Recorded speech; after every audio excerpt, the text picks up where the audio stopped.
Notre deuxième invité est notre confrère Issa Badini, journaliste à Business 24, qui a suivi avec beaucoup d'intérêt la campagne des étalons du Burkina Faso. Avec lui, nous parlerons de la prestation de l'équipe nationale du Burkina Faso et de l'organisation de la CAN de l'hospitalité par la Côte d'Ivoire.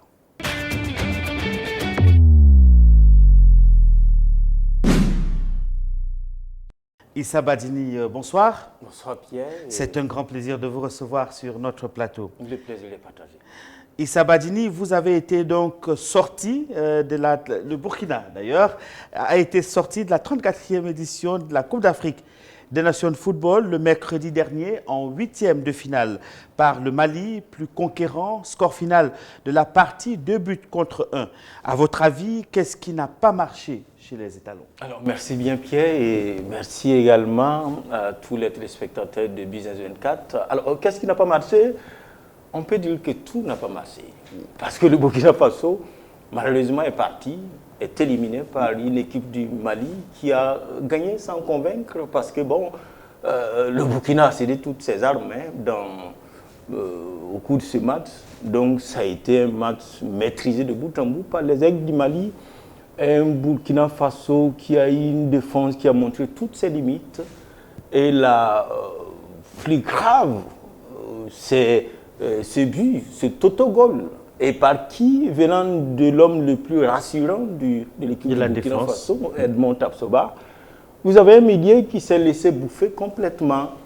Une attaque qui ne marque presque plus parce que ce sont des faits de jeu.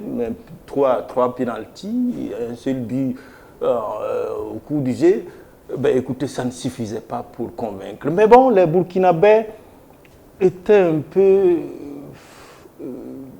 J'ai comme l'impression qu'ils savaient ce qui les attendait. Je parle des supporters parce qu'un premier match gagné quasiment à la 90e minute, c'était à Bouaké contre la Mauritanie, contre l'Algérie. On mène, l'Algérie revient, on mène encore à nouveau, l'Algérie égalise. Dédé, on dit, bah, écoute, c'est pas grave.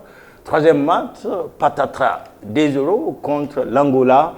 Et là, les Burkinabés se sont dit, ben, écoute, ce n'est pas l'équipe finaliste il y a quelque peu qu'on a vu, ce n'est pas celle demi-finaliste il y a peu. Donc, vraiment, on va voir contre le Mali ce que ça va donner. Malheureusement, ça n'a rien donné. C'est une équipe burkinabé timorée, attentiste, amorphe, qui sait à peine créer le danger dans l'équipe adverse. Et lorsqu'on est dans cette position, c'est difficile de gagner et ce n'est pas surprenant de partir à la maison.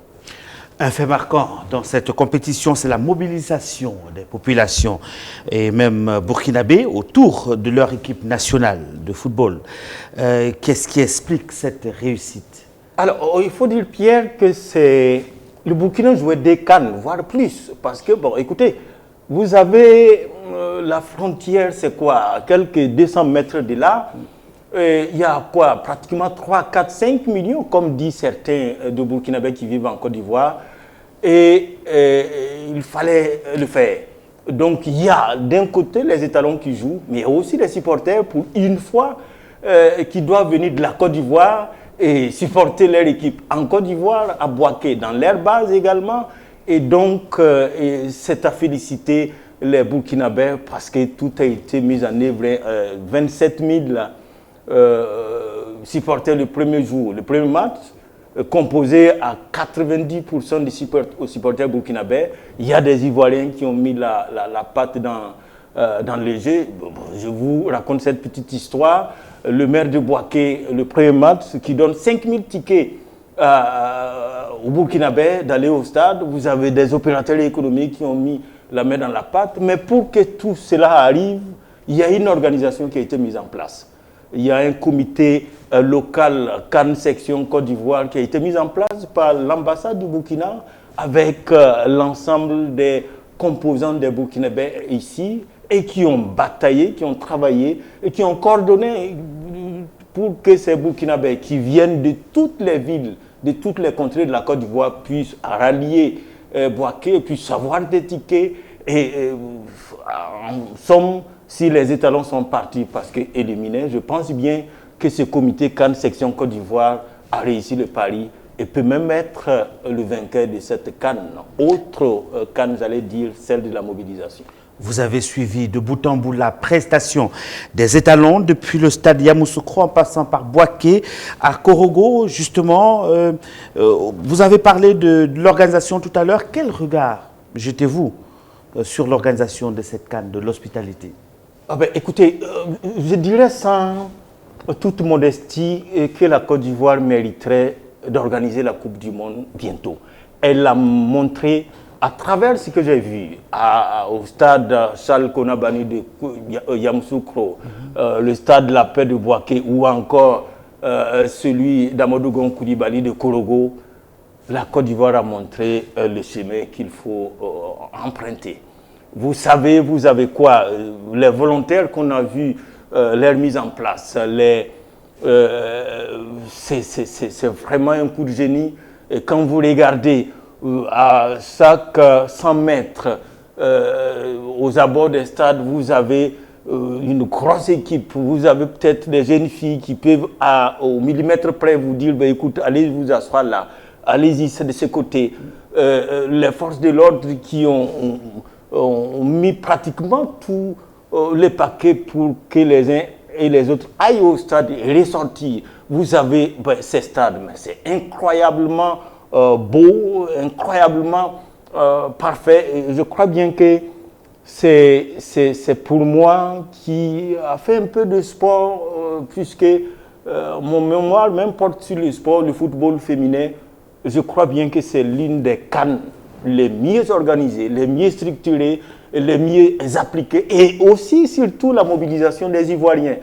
Vous avez vu des stades qui sont remplis, mais ce n'est pas seulement rempli par des Mauritaniens, par des Burkinabés, par des Maliens, c'est rempli également par des Ivoiriens. Cette petite anecdote, après le match Burkina-Algérie, je vais à une pharmacie où j'étais, écoutez, j'ai crié, la voix est partie, j'ai des céphalées, j'arrive et la pharmacienne qui ouvre sa blouse, montre son maillot du Burkina, dit oui, je suis ivoirienne, mais je suis allé supporter les étalons aujourd'hui. Donc l'un dans l'autre, la Côte d'Ivoire a mis la barre haut et je crains pour les Marocains et autres qui vont organiser la CAN à venir. Et c'est vraiment à féliciter. Et tous ceux qui sont là aujourd'hui, même qui repartent, j'ai vu des Mauritaniens qui disent, écoutez, il y a là on a perdu, mais on a gagné parce que la Côte d'Ivoire nous a montré comment ça marche.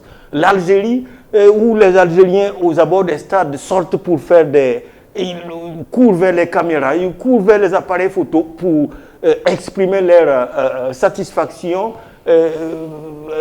leur joie de venir en Côte d'Ivoire et de jouer, mais même en perdant, ils partent fair play. Je ne crois pas qu'il y a une seule équipe qui est venue jouer, qui est repartie bien qu'éliminée, malheureux, parce que la Côte d'Ivoire a montré qu'il y a cette possibilité de faire du football, de la joie, de la fête.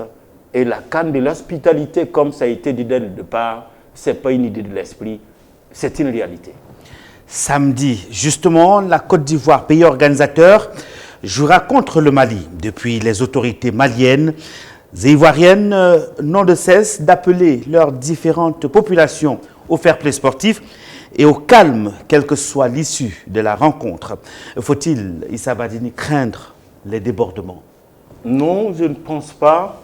Je ne pense pas. Mais c'est bien fait pour les politiciens qui ont fait tout pour exacerber les tensions, pour diviser davantage une communauté qui déjà vit difficilement dans une sous-région émaillée de violence, défigurée par des attentats terroristes. Tout un pan de